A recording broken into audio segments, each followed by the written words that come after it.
அதாவது கேள்வி கேட்கறது தப்பு அப்படின்னு யாராவது உங்ககிட்ட சொன்னாங்கன்னா, நீங்கள் கேட்க வேண்டியது அவங்களோட வார்த்தைகள் அல்ல. நீங்கள் கேட்குற கேள்வியை திரும்ப நல்லா ஸ்ட்ராங்கா கேட்கணும்.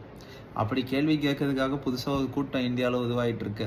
கொஞ்ச நாளா நீங்க சோசியல் மீடியால பெருசா பார்க்கலன்னா, உங்களுக்கான ஒரு முக்கியமான அப்டேட் இதுதான். காக்ரோச் ஜனதா பார்ட்டி அப்படின்னு ஒண்ணு புதுசா ஓப்பன் ஆயிருக்கு. எஸ், நீங்க கரெக்ட்டா தான் கேட்டிருக்கீங்க. காக்ரோச்னா கரப்பான்பூச்சி இருக்குல்ல, அதே காக்ரோச் தான்.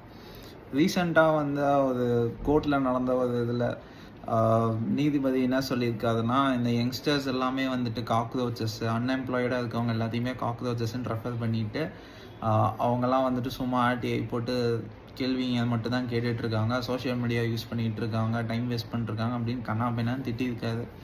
அதாவது ஒரு 70% பக்கமாக யங்ஸ்டர்ஸ் மட்டுமே இருக்க ஒரு கண்ட்ரி இந்தியா. இந்த மாதிரி ஒரு கண்ட்ரியில் வந்துட்டு இப்படி யங்ஸ்டர்ஸ் மேலே எவ்வளோ பெரிய அக்யூசேஷன், அதாவது அன்எம்ப்ளாய்டாக இருக்கவங்க மேலே எவ்வளோ பெரிய அக்யூசேஷன் வைக்கிறது வந்து நியாயமான விஷயம் கிடையாது. எல்லாமே போட்டு சோஷியல் மீடியாவில் தாக்கிட்டு இருக்காங்க. அப்படி தான் திடீர்னு ஒரு எழுச்சியில் அதை பார்த்து ஃபார்ம் ஆன ஒரு மனுஷன் தான் திடீர்னு காக்ரோச் ஜனதா பார்ட்டி அப்படின்னு ஒன்று ஸ்டார்ட் பண்ணிட்டாரு. சோஷியல் மீடியாவில் ஸ்டார்ட் பண்ணாங்க ஃபஸ்ட்டு இன்ஸ்டாகிராமில். இப்போ பார்த்தீங்கன்னா அது வந்துட்டு 7.2 மில்லியன் இருக்குது. அப்படியே பயங்கரமான மூமெண்ட்டில் போயிட்டுருக்கு. ஏகப்பட்ட பேர் சேர்ந்துருக்காங்க. 55,000 பேர்த்துக்கு மேலே பார்ட்டியில் சேர்ந்துட்டாங்க. இது ஒரு யங்ஸ்டர்ஸ் ஃபோர்ஸாக பயங்கரமாக இருக்குது.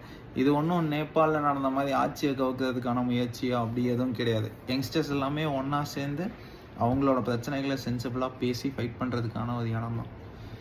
எல்லாமே களத்தில் இறங்கியாச்சுங்க. எல்லா யங்ஸ்டர்ஸும் கண்ணை திறந்துட்டு வெளியே வந்தாச்சுங்க. இதுக்கப்புறமும் இன்னும் பழங்காலத்து ஸ்டைலே சொல்லி எல்லாத்தையும் பூச்சாண்டி காட்டி பயமுடுத்திட்டு இருக்க வேணாம். இந்த கரப்பாம்பூச்சிங்க அவங்கள சும்மா விடாது. பத்தரலாம்.